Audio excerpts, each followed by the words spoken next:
So one of the things that we started to get coming back is not only the staff feeling devalued by way of what they can and can't do, but also the service users as well. So when we were saying, well, the service users are saying they're not listened to, staff started to feel not listened to. So it was trying to find that balance between the two.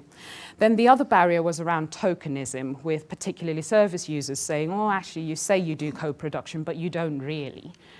You say it because it sounds good. So that will then make them then not engage when you do go and sit down and try and do that risk management plan. Levels of confidence. And people being able to have the self-esteem to do something. We were doing something different. So services have historically treated people in a particular way.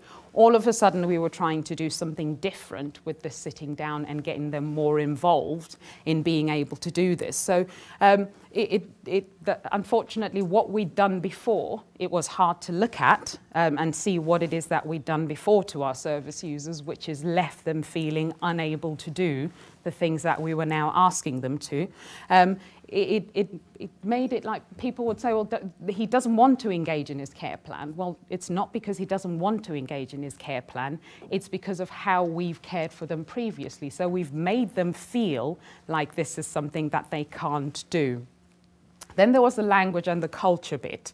And that was both on the staff side, but more so on the patient side, where the amount of jargon that we're using in care plans, and we started to find out that it's actually excluding quite a lot of our service users, and then they don't feel then able to get involved in those care plans. So previously, where patients will have been told that they can do something, it tends to be something that's very underground, or the amount of involvement becomes when I do walk into ward round. That's when people ask me a question, but that's generally after people have had about half an hour's conversations without me there.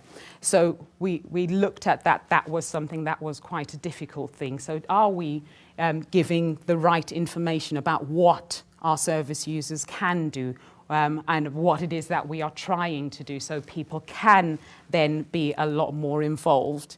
And finally, we had the fear, and the fear was on both sides.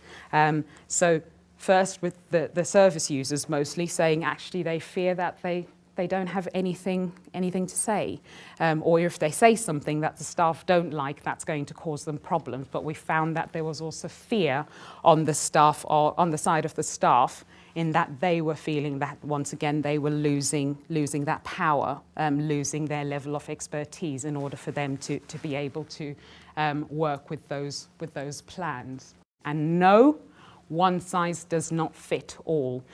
So that means that we need to make things very, very individual for our service users, even if we are working towards the same model, which is we want to co-produce things with our service users, but we need to try different models for different services, for different people.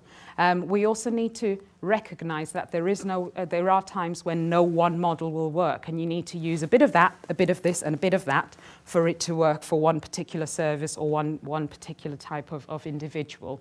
So that's something that we started to use as strategies to be able to get people to sit down and be able to write those co-produced risk management plans. It's empowering staff to actually go, look, think outside the box. How is it that you can get this person to engage with you a lot more? We already know that people will talk to a housekeeper more than they'll speak to us.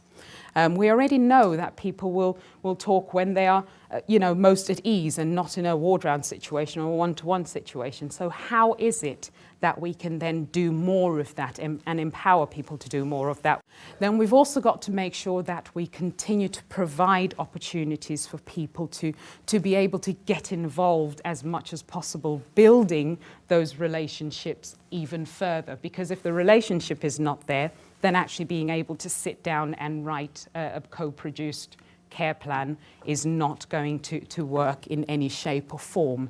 And find a way of making that individual's thoughts count, that individuals' opinions count, no matter how small it is. Because generally, once somebody feels that they've put something forward as a service user about their risk management plan, and we sort of go, yeah, that does make sense, and we leave it, then actually they will not say anymore. So find the littlest way to make it count, to make them feel that you are taking something in consideration with us. So we're still, as I said, on that journey. But these are the sorts of things that we have come to with regards to those sorts of things. So thank you very much for listening to me. Thank you.